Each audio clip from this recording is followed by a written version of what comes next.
So we're excited to have Andrew Rabinovich here today. So Andrew has been doing an amazing work in computer vision and deep learning and related things. And currently he's thinking about deep learning and computer vision tasks for AR, VR, in particular for Magic Leap. I'm currently the head of AI in Magic Leap, director of deep learning. So the talk will be, I guess, motivated by AR, VR, but on the machine learning, deep learning side of things, computer vision. So let's hear Andrew. Happy to have you here.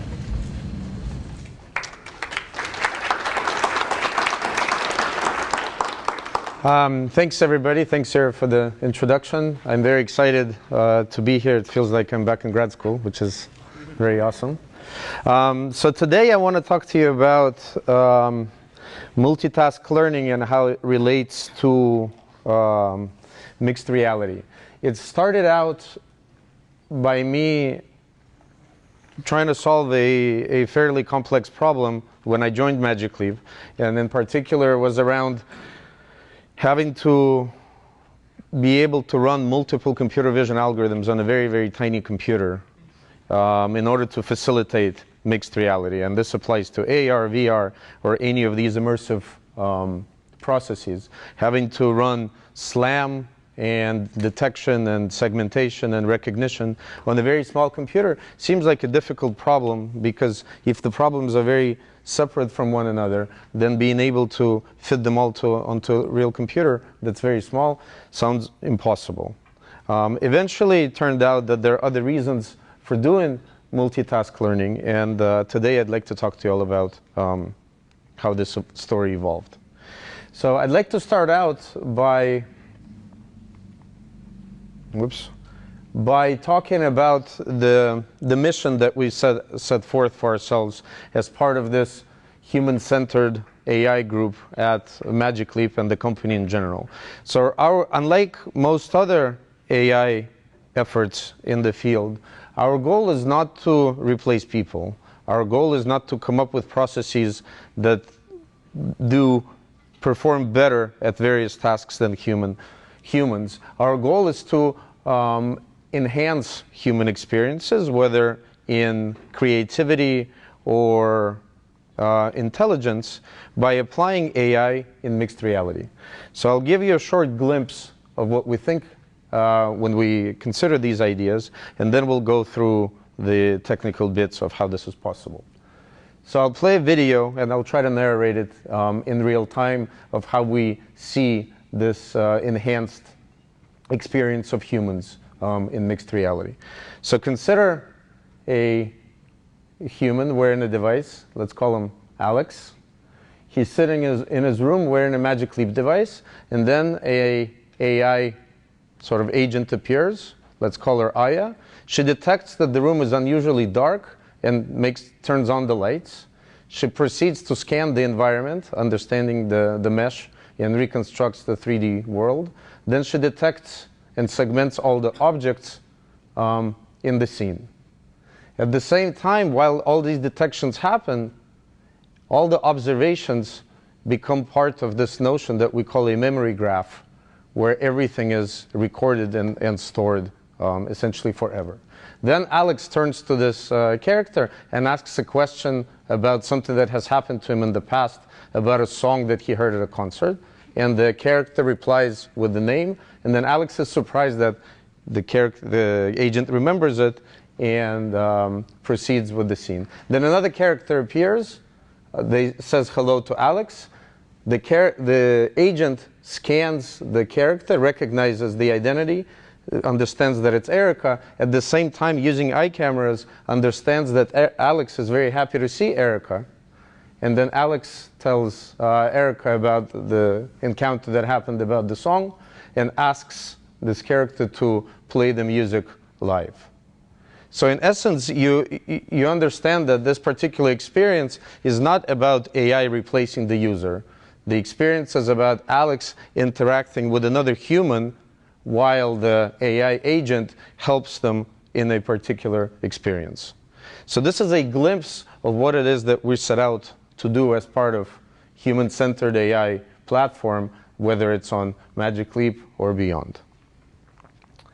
So in order to make this happen, as you've noticed, the center of the experience is the actual user or the human.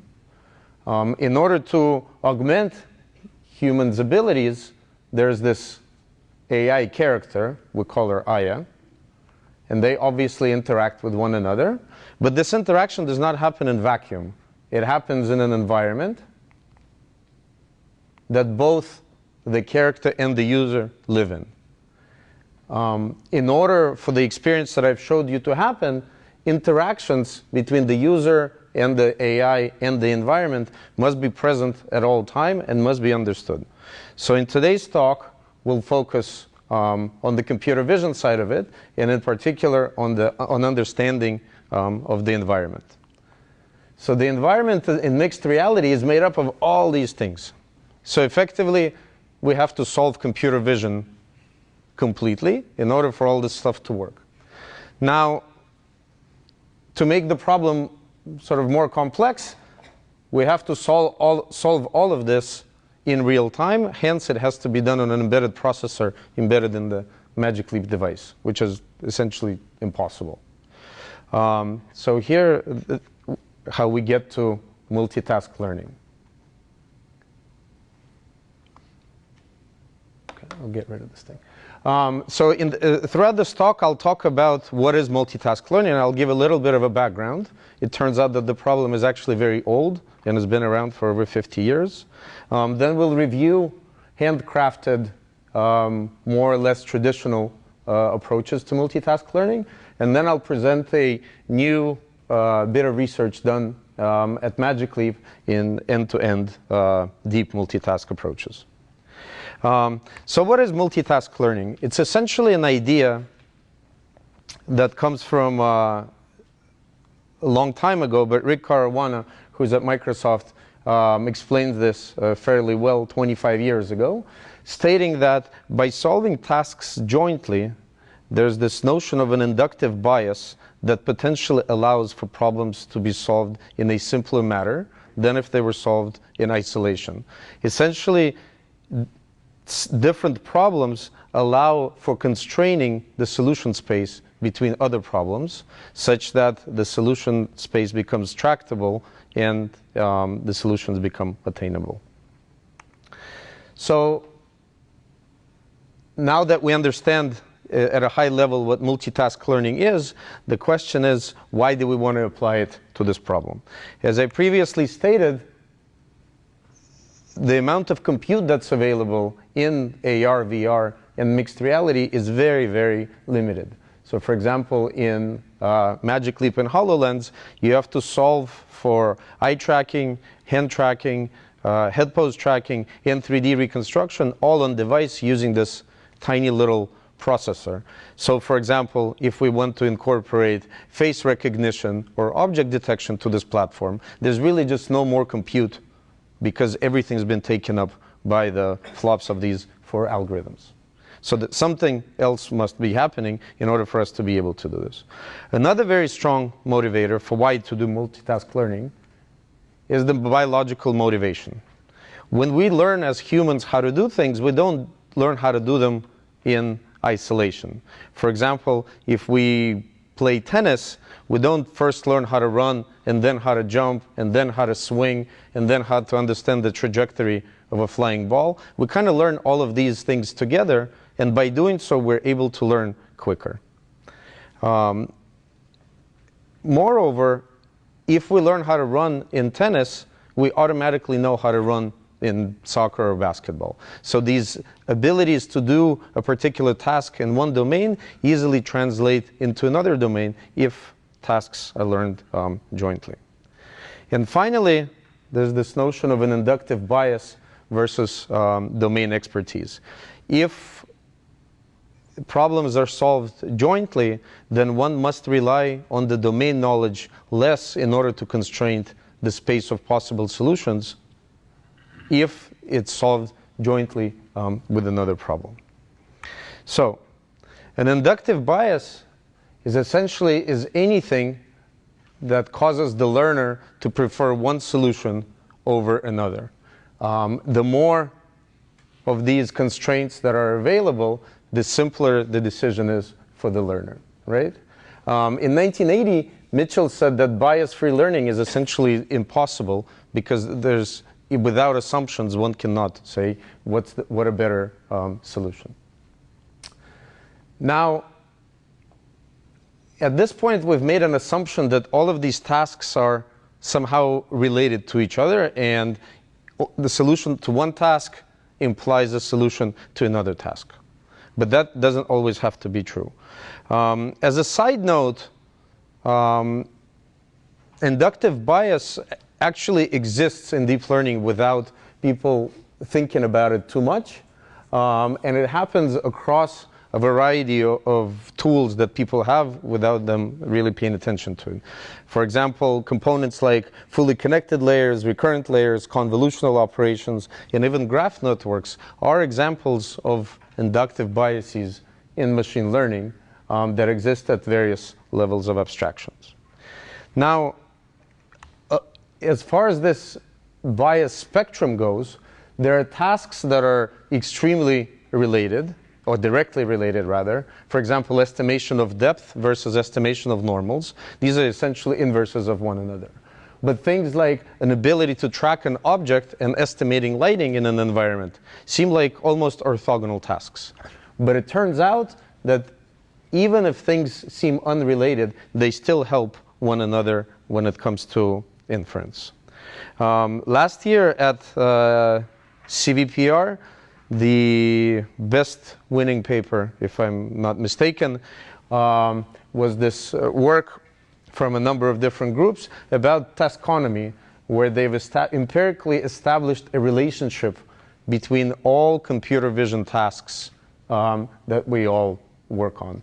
And it turns out that everything is related to everything else, as you can see all throughout these graphs. So even if the connections are weak, they can be used as an inductive bias in solution.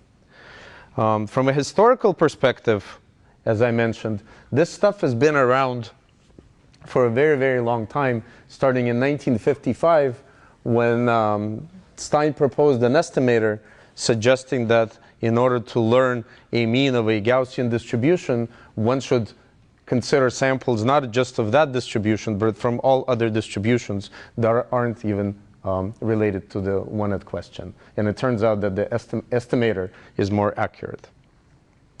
So before we jump into the deep learning side of things, I want to bring up a very interesting work from neural networks in the early 90s that illustrate some of these concepts in detail.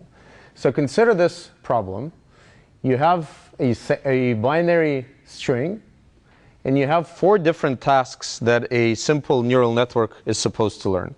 So task 1 is a Boolean condition of whether you have bit 1 or parity of the remainder bits. Task 2 is not bit 1 or the parity of the remainder bits, and so forth. For those who don't know, parity is just a bitwise sum of a binary string, mod 2. So in this particular case, parity of that string is the sum is 3, and then mod 2 makes it 1. So even though these are independent, somewhat independent tasks, when you combine them into a single model and you try to output, so instead of having 4 different models, each of which predicts an individual output, you have the same input and you combine them into a single network where the network is supposed to output all 4 answers. The question is the performance of these 4 models any different than the performance of the unified one? What's interesting, and this was shown in 1997, is that if you do all the tasks together, somehow the performance jumps like crazy without any additional data, without any additional compute, and without any additional capacity to the model itself. And at first glance, this is shocking. Just pile a bunch of stuff together, run the network, and all of a sudden you get better results. This is crazy. So the question is, why does it work? So I have a few hypotheses. First is that extra copies of the data increase the learning rate. Go ahead. Is it the same training data? Yes. So you're effectively, the combined network has 4 times. Exactly. But that seems kind of crazy. If you just keep showing the same example to the model, apparently why would it learn more, right? That doesn't make sense much. So that's one option. The second option is that if you provide extra copies of the same stuff, you kind of keep reinforcing that it has to give you the same answer over and over again. If you have more weights in the model by combining all the hidden units from all the 4 models together, you'll get the right values.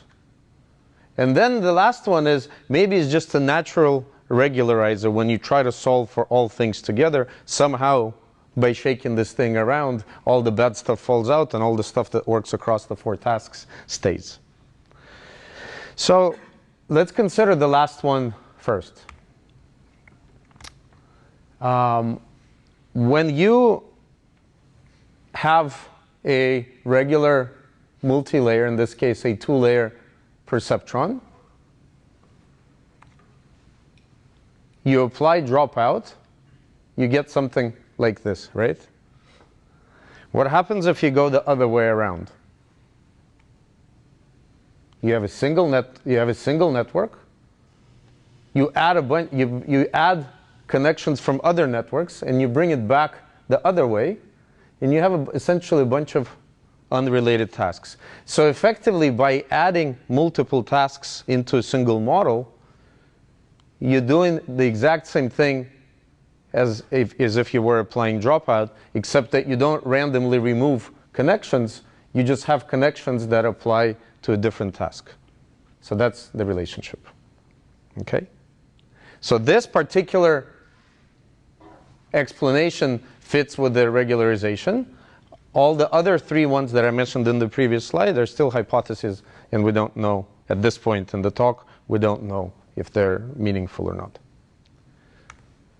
So now let's talk about multitask learning in sort of the deep era, but still with handcrafted features, because we haven't gotten to this end-to-end learning. And with deep nets, multiple tasks have actually become attainable. If you would ask Ira or Steve 20 years ago, is face recognition a tractable problem? We would say, not really. Can we do segmentation? We'll probably say no.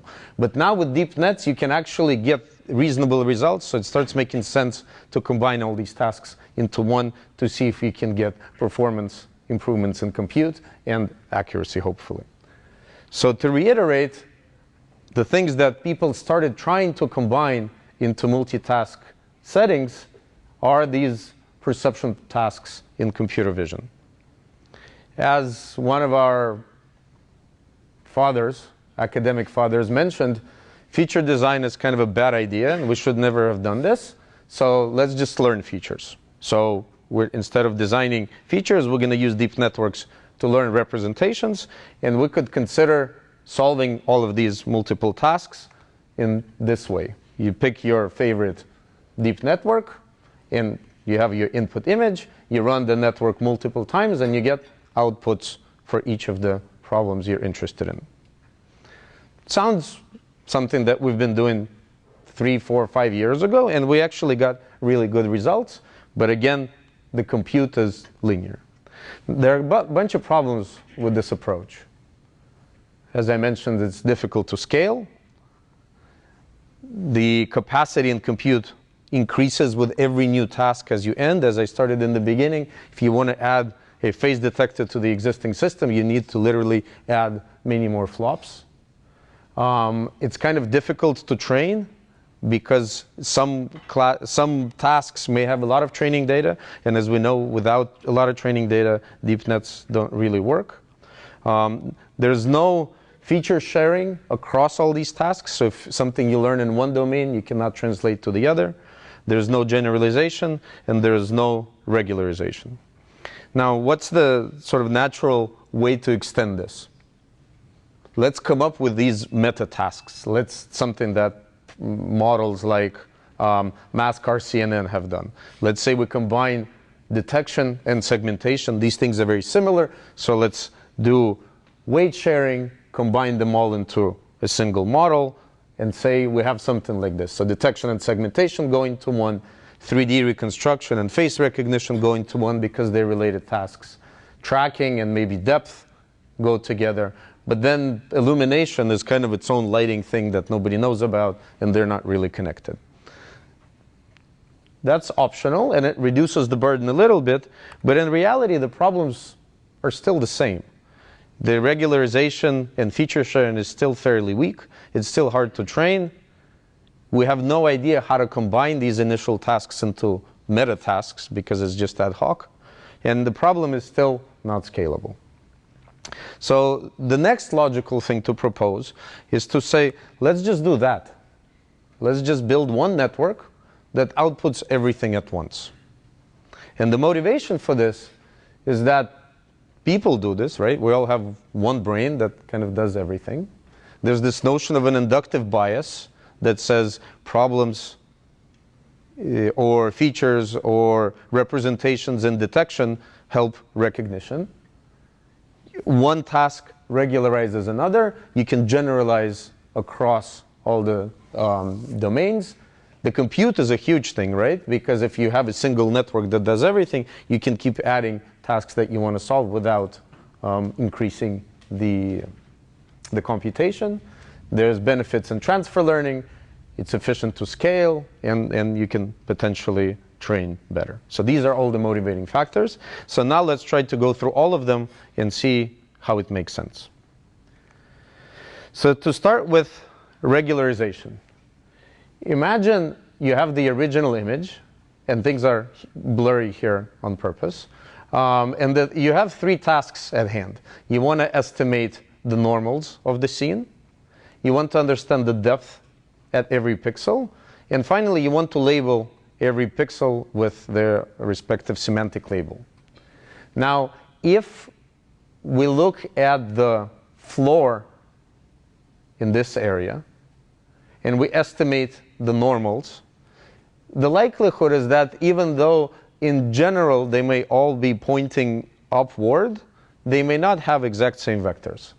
But if you know exactly that this is a floor, and you know assumptions that the floor is planar, then the normals here must all point in the same direction. So this is an illustration of how different tasks regularize each other, because otherwise they're potentially ambiguous. When it comes to generalization, if you solve the problem of, say, depth estimation in isolation, you arrive at a loss manifold that is very, very broad, and any of these solutions could potentially satisfy the optimization problem. This is, in principle, okay if your training set would be infinitely large and every test sample would come from the training set, but that's not the case, right? If you solve problems jointly, then the manifold of the objective that you end up learning is very peaky in this regard, and the valley that satisfies the optimization is very, very narrow. So the parameters that you end up learning, they're very specific and don't allow for a lot of variation. Now, when it comes to computational efficiency, you force all of your solutions to come from a model that's built of the same blocks. So whether you want to have recurrent connections or you want to have residual connections, all of these building blocks are the same across all the different tasks, and the computation will be shared just across these blocks for all of the problems you're trying to solve. Now, when it comes to feature sharing, you find something very, very interesting. So imagine you have two different tasks at hand. One is full image classification, ImageNet style thing. You have an encoder type network that outputs a 1,000-way softmax classifier versus a encoder-decoder model that outputs per pixel labels. So conceptually, these are different optimization problems, but the architecture of the encoder bit is the same. So then comes the question. This is the set of the filters that are output from the segmentation model, from the first convolutional layer. And these are the set of the convolutional filters that are learned for the encoder model for full image classification. It turns out that these things are identical up to a scale. So if you normalize them all to be of the same norm, then the filters learned are exactly the same, even though the tasks that you're optimizing for are completely different. So what you can do, in fact, you can train a model for ImageNet, learn all of the filters there, and then literally transpose them into another model that's designed for completely different tasks, and there won't be any loss in performance. So if you train for object recognition and then try to do face detection, it would just work if you train these things jointly. Now, if you want to add new tasks, and this is also an experiment from Caruana's work in the 90s, you can see that by adding additional tasks to the particular formulation, you see that the performance of this task 1 keeps getting better as you keep increasing the complexity of the problem. And you can think of this as literally as adding dropout, but instead of randomly removing bits, you just fill in the bits with noise. And in this case, it's not noise, it's other tasks, but that's the argument, right? When it comes to efficient training, and this is a very, very important bit, the amount of tasks that are present in the training paradigm actually dictates the amount of data that one needs to be able to achieve good performance. So to put this all together, we have an input, whether it's a single image or a video or multimodal input. Then you have some shared model, the convolutional set of layers that represent learning. And then you have individual pathways that optimize for a particular task. Additional fully connected layers, different loss functions, and so on. And then you combine everything into a single optimization that has a regularizer for the sort of joint compute, and then individually weighted bits of the unique pathways. The problem is that there's all these scalar values here that are supposed to be set manually by hand. Furthermore, this is a very nice sort of cartoon representation of how the learning works. But in practice, if you look at all these multitask handcrafted models, they look like this. And this is kind of crazy, right? And this model is called UberNet, and that's the sort of most successful one in terms of its scalability in handcrafted models. And this is very, very difficult to come up with by hand, let alone optimize. When it comes to reuse of computation, there are very specific things that we can measure. We can basically compute the number of memory reads and writes, number of compares, and the number of outputs that the models generate.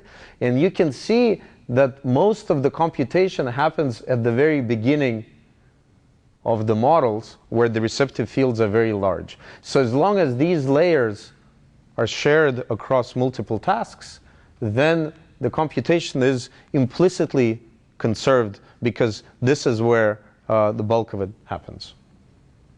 Another view of this is you can see that by the time you get to the third or fourth convolutional layer of all these encoder-decoder models, 75% of all the compute has already taken place. When it comes to training these multitask models, the problem is not very straightforward. There's a bunch of very sort of dark magic recipes that one needs to follow of how to alternate the different samples, how to do batch normalization. In fact, batch normalization doesn't work, so you need this rolling batches.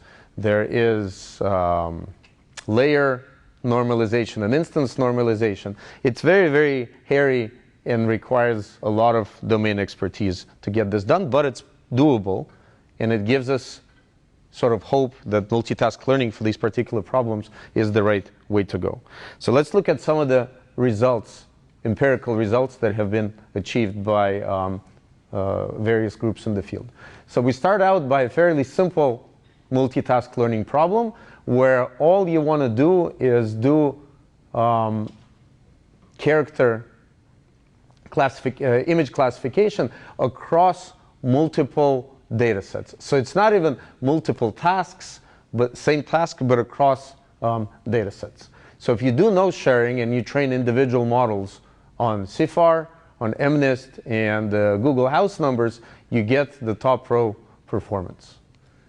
If you do some form of sharing, the performance degrades in some categories, but not significantly. And then if you do full sharing, the performance degrades yet a little bit more, but it's still manageable. So you were able to fit all of this learning into a single compute module without degrading the accuracy too much. Does it mean that it trains way longer or not? It trains. Like if it's 4 tasks, train 4 times? No. It trains at most as long as 4 individual tasks, but usually it's logarithmic of that. Yeah. Now let's try a second example. This is work from our group, where we try to first task here, separate tasks on the same data set. We try to predict the room layout type. There's 11 room types, whether it's a square, rectangle room, whether the viewpoint is one or the other or whatever. And finally, you want to predict key points that identify the intersections of surfaces. So if you do these tasks in isolation versus doing them jointly, here we just did the key point prediction independently, and then we did key point prediction together with room type. We see that there is no degradation in performance in task 1. Now we expand this to this UberNet model that I mentioned on the previous slide. And first, we try to do object detection across COCO and the VOC dataset. You get performance of 78.8% with a single task. And then as you expand to 2 tasks of detection and segmentation, the detection accuracy drops, goes up a little bit to 80%, so the regularization helps. But then once you go all the way to the 7 tasks that the UberNet model proposes, then the performance degrades a little bit, so we can argue about the model's capacity or the lack of training data and overfitting and so forth. Now we evaluate the same model on semantic segmentation, and we look at various training sets, and then again at the performance on the individual task of getting 72%. If you expand it to 2 tasks, the performance degrade a tiny bit. And then when you expand it all the way to the 7 tasks, it drops a bit more, but it's still not failing. So you've solved all 7 problems, while the performance has only gone down a tiny bit. So to review at this point, multitask learning is great. It's biologically motivated. There's this inductive bias. We can generalize, regularize. We've shown that the compute has become manageable at this point. We can share features. It's all kind of good. However,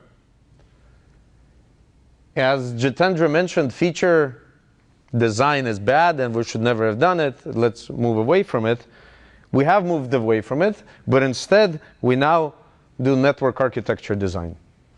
So rather than learning architectures, we say let's hodgepodge all this stuff together and then try to come up with all these scalars to make sure that all the training works, come up with all these methods to improve on batch normalization, and engineer new architectures to make this work. So that's a problem, and obviously we shouldn't be doing this. So this leads us to this end-to-end approach. How can we actually learn the whole architecture, the whole feature representation, and the whole collection of multitask learning end-to-end? Here are some insights. Learning is not generally uniform, and we have to figure out a way to deal with it by trying to learn everything together. And to do this, we want to look at the statistics and the dynamics of learning while performing joint training, and then figure out how to balance them out. The motivations for these are, as before, it'll require much less compute, and then hopefully maybe these tasks actually help each other learn so much that the performance will not only not degrade, but it'll actually improve. There's a bunch of citations to the latest works. And I'll dive into one of them that comes out of our group that's called GradNorm, kind of paying homage to batch norm. So imagine you have 2 tasks, the turtle and the bunny. And as the training proceeds, obviously the bunny gets ahead of the turtle. And then we ask this existential question, which task should we help? Or which one should get boosted? The bunny or the turtle? The first hypothesis is, let's boost the faster track, it'll learn quickly, and then we'll learn the slower stuff and everything will be fine. So this is sort of the paradigm of thinking of Alex Graves' curriculum learning. Let's learn the simple thing first, once we know that. And it kind of actually applies to people, right? You first learn algebra before learning differential equations. However, what we propose is completely the opposite. Instead of boosting the faster, easier task of learning first, let's actually boost the slower task by connecting it with this spring to the fast task in such a way that the learning happens in this very competitive way. This comes from insights in neuroscience, where there's this concept of winnerless competition, meaning that if both parties remain in competition, they will always get better and better, as opposed to if one party always wins, then the second party kind of continues to suck all the time. The key insight here is that when we talk about boosting learning or training for various tasks, the only thing we actually refer to is the gradients, because that's the only thing that governs learning in deep nets. So GradNorm's paradigm is the following. You have an input image. As before, you have these shared layers. You have additional pathways. And then you have a unified loss that combines everything together. And then as before, so at this point nothing has changed. As before, you have these pathway-based weights that are supposedly set by hand. So when we train, if this depth pathway produces very large gradients due to the nature of the problem, then they propagate through the network, and the shared layers become very depth adapted. If the normals have very different scale of their gradients, then they will have essentially no effect on the shared representation of this bottom part of the network. You can think of it as a vanishing gradient just by construction. What we do instead is we say, rather than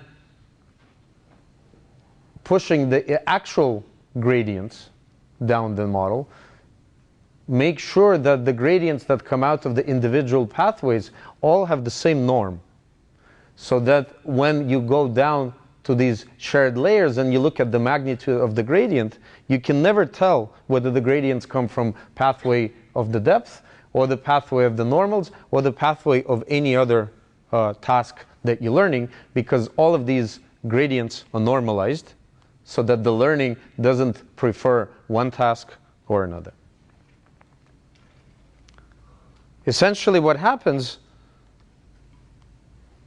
is that you normalize individual gradients by the mean gradient across all layers at a particular layer. And it turns out that you only need to do this at the very top layer of the network right before the loss function, because after that everything is consistent. This exponent alpha is essentially the spring constant that says how aggressive you need to be in tying all these tasks together. On a very simple toy example, you generate a bunch of hyperbolic tangent functions with different scalars, and then you start putting them together where the scale of this amplifier is, let's say, 100 times difference between task 1 and task 2. So the gradients that come out of task 1 and task 2 are completely of different scales, and obviously one task will learn fast and the other one will learn slow. So if you simply learn without a GradNorm, then you get the performance and the behavior here as expected. But if you apply GradNorm, then you see that the performance of the joint tasks is actually better than if you train these things in isolation. One can say, okay, this is a simple problem. You only have 2 tasks. The magnitude of gradients is ridiculously large. Let's make the problem a little more interesting and have 10 tasks, where the magnitudes aren't, they're very sort of uniformly spread out across a reasonable range. Again, the same thing happens if you train it without this gradient normalization. Things go all over the place, and the task that has the highest scale obviously learns better than everybody else and dominates dynamics. If you apply GradNorm, you see that the performance across all tasks improves dramatically, whether you use equal weights or other approaches to normalizing the learning. Go ahead. Just wondering, I mean, it looks like it's still improving, right? The losses are or the errors are continuing to go down. So what happens like further out, like? It keeps going down. Doesn't matter. Yeah. So in real problems, here's an example that we first began to study. There are multiple tasks, 5 regression and 4 classification tasks. Here we focus on the subset, so you have to figure out the gender, the key points, and whether the person is smiling or not. In the regression model versus the classification one, again, there's this giant offset in gradient magnitude, so the key point problem is much simpler, so it learns well, while the classification does not. So what we end up doing is we give weights to the classification problem to be much higher, and the weights to the key point problem much lower, effectively bringing in the bunny and the turtle back. And as you compare it to other methods that effectively do the opposite, they assign easy problems with higher weights, weights, then the learning doesn't proceed in the same way. So, and then if you look at the results, the GradNorm is the value is the bar in green, and here you want the line to be as short as possible to represent the smallest error. And you can see that not only does it beat equal weights and the Zheng et al. Is the individual models trained independently, but it actually starts to perform way better. So this generalization, regularization, feature sharing, and all of this stuff that I mentioned earlier is actually working. If you try another problem, this is the NYU data set with RGBD data, where you try to learn this room layout task that I mentioned earlier, the normals and the depth. You kind of see the same example. The learning of normals is very, very slow. The learning of depth is pretty easy because depth is kind of a regularized process. And then the key point for room layout is somewhat of an in-between problem.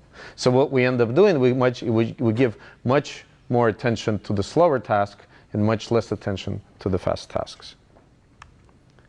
Again, if you look at the results, you see that the GradNorm approach produces much lower errors all across. Analyzing this further, we compare the performance of this work to other end-to-end deep learning methods that propose the original hypothesis of saying, let's give more attention to the easy tasks and then to the harder tasks of this curriculum learning methods. And we see that they always end up doing worse than GradNorm. Now, when the weights are learned between the different tasks using this GradNorm approach, how do we know that the weights that we learn are optimal? So one way to do this is to employ hundreds of GPUs and to do this exhaustive search over all possible combinations on a tractable problem and see what happens. So here's the picture that is painted. So the GradNorm baseline is here in green dotted line. And then each of the points are combinations of weights that are being chosen for the particular combination of tasks. And what we end up seeing is that the distance between the L2 distance between the GradNorm weights and the sampled weights is actually proportional to the accuracy or the quality of learning that you end up getting. I'll skip that. Another important aspect is that when there's one hyperparameter that one must pick, and it's this strength of this spring that connects all the tasks together. And although that number is kind of set manually, what we show here is that it doesn't really matter what the value is, because regardless of the architecture that you're using, it's always, A, there's one place where it's better across multiple models, and B, it's always better than not having it at all. So you always get a boost. In the interest of time, I'm going to skip all these numerical evaluations. They're all available in the paper, but no surprise, GradNorm always outperforms all the existing approaches, whether it's hand-generated models or models trained in complete isolation. One interesting aspect that I'd like to point out is that when using this GradNorm, you can see that, again, GradNorm is a green line. You can see that at training time, the performance of GradNorm weights is actually worse than of other methods. But when you look at the test results, it's way better. What this means is that the model does not overfit to the training data and actually generalizes extremely well to the unseen samples, which is the most desired feature of all learning methods.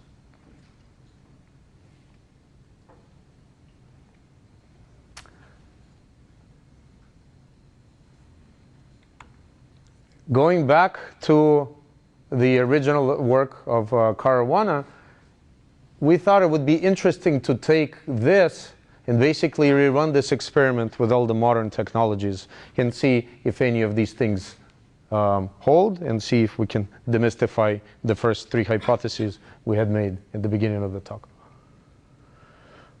So as we can see, training multiple tasks is better than training a single task.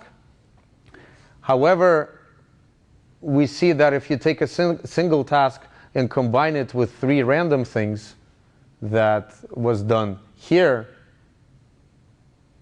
it doesn't really help, regardless of the type of technology you're using. But overall, the performance of the old simple perceptron and of these very fancy modern deep networks is the same. So there's a lot of insight to be gained from the original works on multitask learning to the forward existing methods. Now, a few slides ago, I showed you the handmade models that are very difficult to optimize and so forth. Here's an example of a model that's using GradNorm. And as mentioned, there's really nothing very magical that's done. A straightforward, fully convolutional model with multiple independent pathways springing out, all passing gradients back without any complicated connections. And this works completely out of the box. Now, when it comes to computation, which was the original desire of fitting everything together, here's a very interesting result. If you train a segmentation-only model versus a model of all these other tasks together with segmentation, you see that the amount of compute effectively does not change. And at this point, I could probably add another 10 tasks, and the computation would remain constant as well, because all of the layers, as we showed here, are all shared across all of these tasks. In these little additional pathways, they account for maybe 1% of all the compute. So, in summary, visual processing is universal up to some layer of the hierarchy, and we should be taking advantage of that to perform feature sharing, transfer learning, to improve regularization and generalization. Multitask learning is a paradigm that we originally thought was the right path toward efficient computation for AR, VR, mixed reality. But it turns out that it's a paradigm to actually achieve desired results given the training methods we have today, and to exploit the relationship between tasks that may or may not be related to one another on the surface. So with that, I think I'll stop and take questions. Thank you.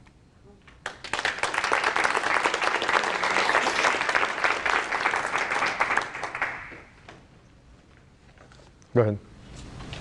So I'm going to start a little bit off track here, but I promise it'll loop around to being related to your presentation.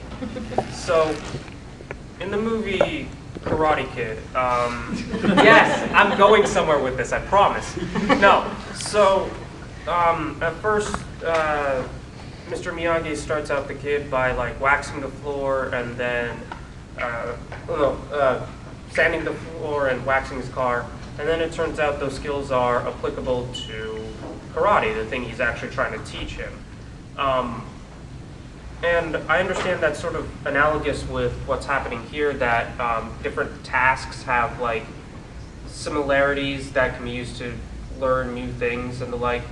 The thing that concerns me that I'm sort of not getting is that it took Mr. Miyagi actually telling him to like wax my car when he's not at the car and is actually fighting for him to understand that this motion also is useful for karate. So you did 3 tasks with the AI. How does the AI, while it's learning, understand that things that it's already learned are useful for learning this? Like, what makes it realize that? So if you learn things jointly, you're forced to satisfy the constraint of multiple issues. So in your example, effectively, the kid had to learn that this particular motion applies both to car waxing and the actual fighting, right? So here it's the same thing. When you learn tasks jointly, you're only allowed to have a single representation, and that single representation has to satisfy all the constraints that you have. If you have, the more constraints you have, the more strict the representation must be without any variation in it. And the more strict the representation is, the more likely that it is the right representation. Okay, I'm sorry to keep nattering on like this. So in this karate example, if one of the tasks is to wax the car and the other task is to fight, while it's trying to learn both at the same time, it understands the motion of waxing the car, and it learns this motion, and it imposes a constraint, like you should do this motion when you want to wax the car. And this constraint also applies to the fighting. The fighting information it's trying to learn, and it'll like do that movement and then realize that movement is working for it, or like... Sort of. So in your example, you already know what the right move you need for fighting, and you try to learn it through another method.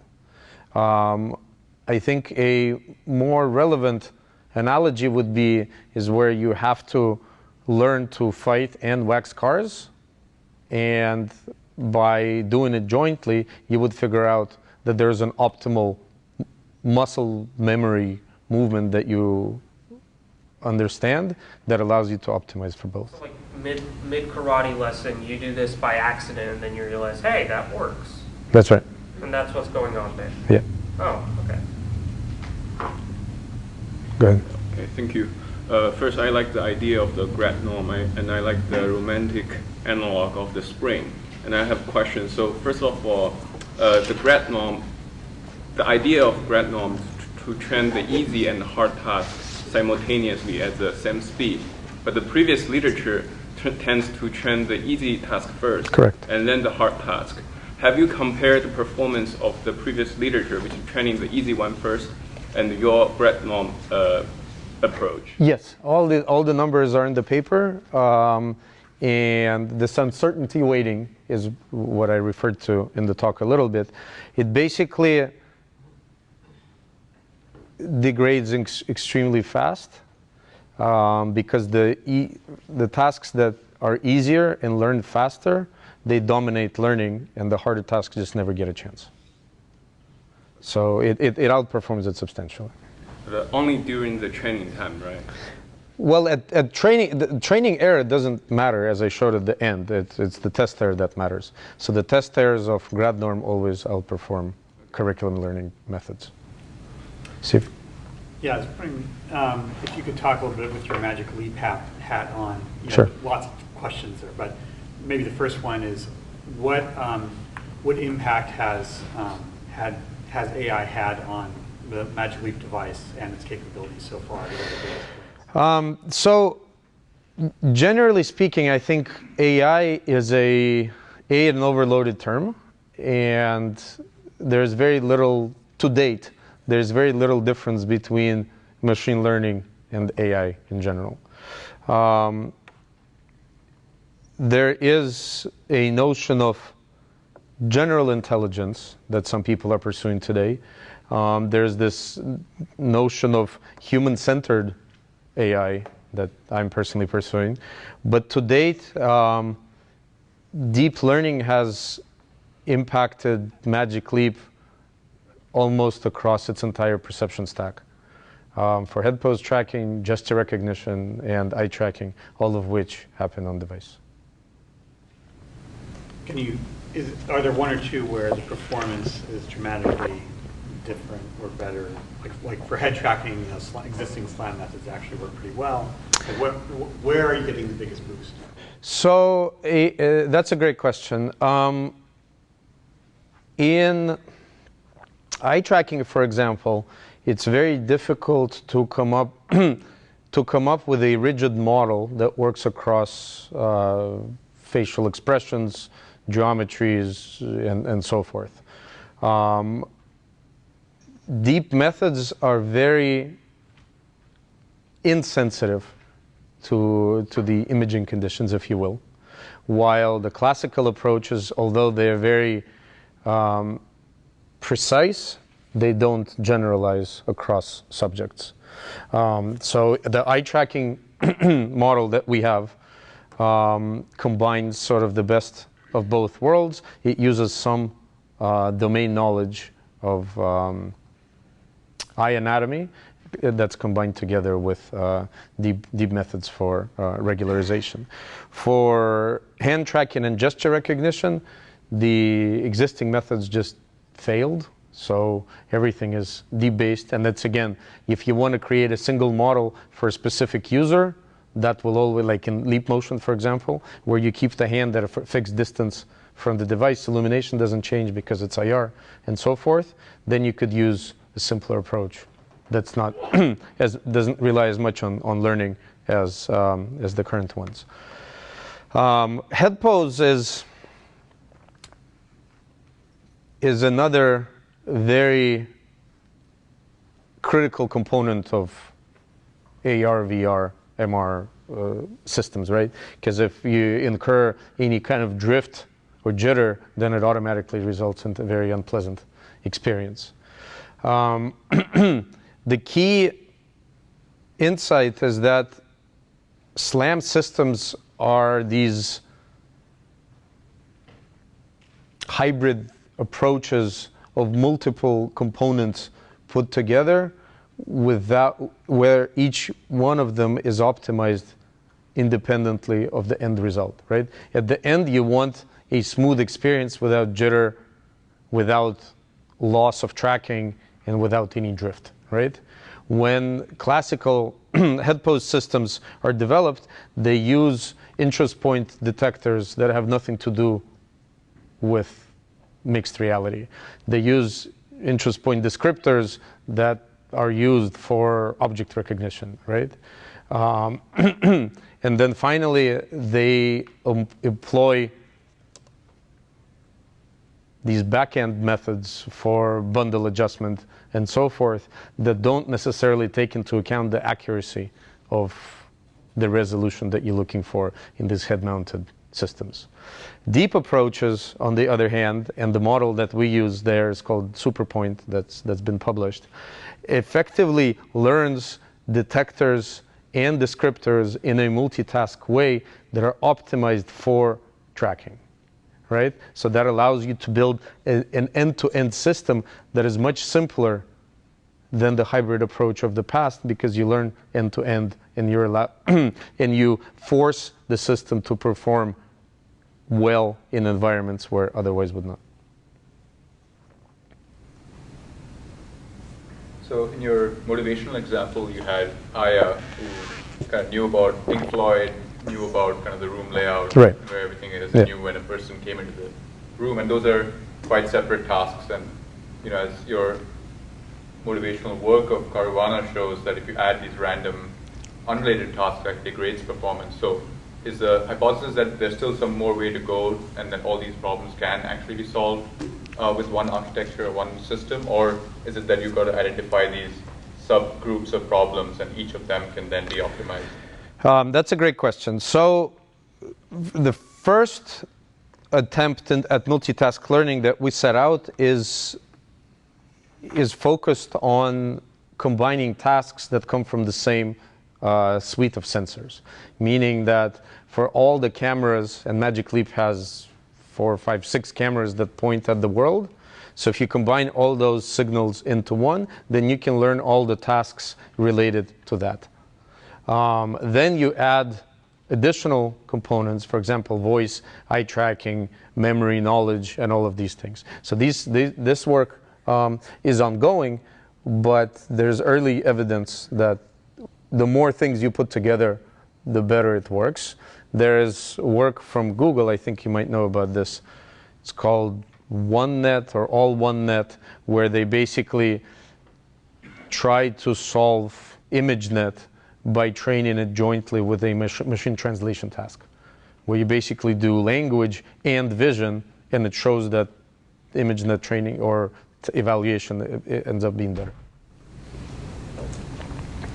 Go ahead. So GradNorm takes care of a lot of the black magic of architecture design, like hyperparameter tuning and normalization, but it's still far from the task of actually automating network architecture design, which you applied as sort of a long-term goal.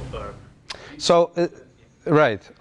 There's 2 parts to your question. First, there's architecture design when it comes to multitask learning, which things to connect to what and how and in what order to train and so forth. So GradNorm takes care of that. Architecture search in general is not necessarily constrained to multitask learning. If you have a single task to solve, you still need to understand what the optimal structure of the network is. And that problem is called structure learning in sort of deep learning community. There's been a lot of work in that domain. Interestingly enough, since the sort of inception of residual networks or even GoogleNet or any of these modern architectures, it almost becomes irrelevant. As long as you have enough data, you kind of get there. The worst possible thing, you might be wasting compute, meaning that the network may be so large that you could essentially throw half of the weights out and it would still work. And there comes in another sort of subcategory of deep learning that's called network optimization, where you use all sorts of methods of separable convolutions, squeeze nets, and so forth to basically reduce the model that you've trained and do distillation, where you have a teacher network teaching the student network that's much, much smaller. But you're absolutely right. Architecture search is not a solved problem. So in the specific case of multitask learning, there's still the manual human task of deciding where the branches actually share information and where they split off? No. So in the example that I showed, there's literally one model, encoder-decoder architecture, and then there's a split off of individual losses for the particular task. And that's it. You don't need to add any extra capacity and so on. For example, there was a case where for one of the tasks, the split off was like in the middle of the network for room type. And that's because you just don't need to do any decoding, because the classification happens not at the level of the pixels, but at the level of the whole image. And there's no point of having that information in general. I spent my professional life studying the human body, and what was incredibly striking was listening to you talk about your work and your findings sounds very similar to listening to a psychophysicist exploring biological networks and trying to solve the mystery of their observations. For instance, humans, by some incredible method, are able to discriminate better among pitches if there's a teeny little bit of unconscious noise provided. They've shown that. So in what your observations are possibly those networks like the human in some way working themselves against each other, making some kind of floor, and then using that floor to enhance their performance and working each task against each other. Mm-hmm. That's true. In fact, when people train to perform certain tasks, they learn how to perform those tasks better under more severe conditions, right? So when you watch movies about Rocky Balboa, he trains in like crazy storms and stuff like that, because if he did it in like very nice conditions, he wouldn't get as good, right? So that's kind of the same thing. Go ahead. I think you mentioned earlier in the slide that for some of the neural network like VGG, they have a bottleneck in performance because the first several layers are way too large and they actually slow down the whole process. So it sounds like for multitask neural network, this kind of effect will be even more severe because it have a much larger input of data set compared to those neural networks that only do one task. So like how exactly this kind of bottleneck is getting solved in the GradNet? I'm not sure I said what you think I said. When I referred to the VGG models, I said that most of the computation happens in the first few layers, meaning that if you combine those layers across multiple tasks, then you save the most computation. That's all. Go ahead. So the one thing I didn't understand from the initial experiments you showed at the beginning was why training on 4 copies of the same task produces better performance. And it seemed like in the later experiments that you showed, that wasn't the experiments that you did yourself, that wasn't necessary. That's correct. So that's those 3 initial assumptions that I put forth were actually demystified in the later experiments. So it's not true. If you keep training with the same amount, with the same data, just multiple times over, it doesn't buy you anything. So the initial graph, was that just an effect of it training 4 times faster? It could be multiple things. I mean, back then networks were super finicky, and there could be multiple reasons why this happened. Have you started looking at utilizing this in understanding dementia better? Because you were talking about understanding that data set, that room that you're originally pictured in, if that level of human interaction starts degrading, can we start utilizing that as the measurement tool? Possibly. We started talking with Ira about this earlier. There's a number of ways that mixed reality and Magic Leap in particular could be used for any kind of medical interventions or potentially even diagnoses. We have to be able to understand the environment and the user at such a level where we can actually speak with certainty about what's going on. Go ahead. So, given all that, thank you for the fantastic talk, by the way. So given all that experience over the last, 15 years, what do you think the biggest problem now to solve? What will be, that will help, I guess, like perception is needed for AR, VR, obviously, we need to be able to solve all of those tasks. Like, is it more of, multitask learning obviously helps, but what is like the big stopper that in that space that you want to solve or is important to solve? So